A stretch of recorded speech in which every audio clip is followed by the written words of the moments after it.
ma ogtahay in sanadka 2017 Sacuudiga ay go'doomiyeen dariskooda yar ee Qatar waxay ka xidheen xuduudihii waxay ka joojiyeen hawada isla markaana waxay isku dayeen inay ka go'doomiyaan dunida intiisa kale laakiin dhowr sano kadib ayaga ayaa noqday kuwii ka codsanayay Qatar inay heshiis la gaadho waxa dhab ahaantii markaas kadib dhacay waa arrin yaab leh waqtigaas Qatar ma ahayn sida ay maanta u hodan tahay ama u awood badan tahay xidhiidhkeeda sii kordhiya ay la leedahay Iiraan ayaa si weyn uga ceedeysiyay dariskeeda khaliijka ee ka awoodda weynaa kadib 5 Juun 2017 afar dal oo Carabeed Sacuudi Carabiya Imaaraadka Bahrain iyo Masar ayaa si buuxda u jaray xiriirka diblomaasiyadeed iyo ganacsi iyo safar ee ay la lahaayeen Qatar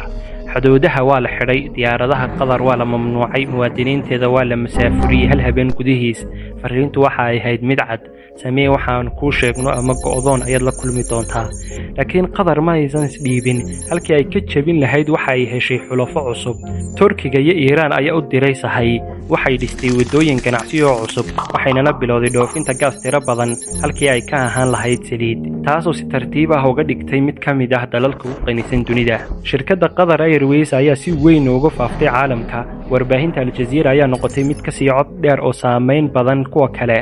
sidoo kale FIFA World Cup 2022 ayaa xoojiyay sumcadda Qatar ee caalamka marka la isku daro waxaas oo dhan muddo 4 sano gudahood qorshihii lagu go'doomiyay Qatar waa fashilmay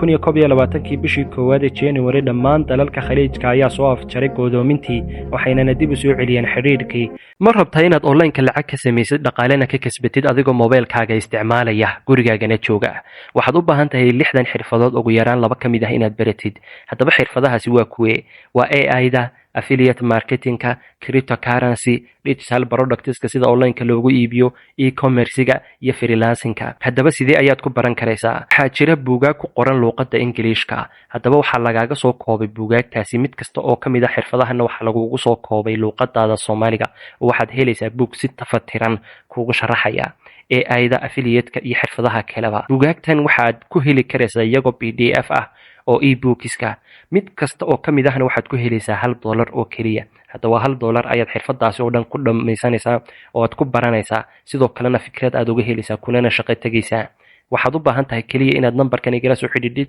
waxaadna 6 buugba ku helaysaa $6 oo kaliya waxaad ku baran doontaa tooliska muhiimka sida lacag looga sameeyo farsamooyin iyo tricks qarsoon sida aad uga shaqaysan karto meel kasta adiga oo jooga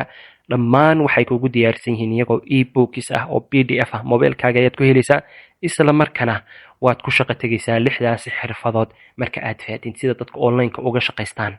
hadda dalbo oo hada hel numberkaas shashada saaran igala soo xidhiidh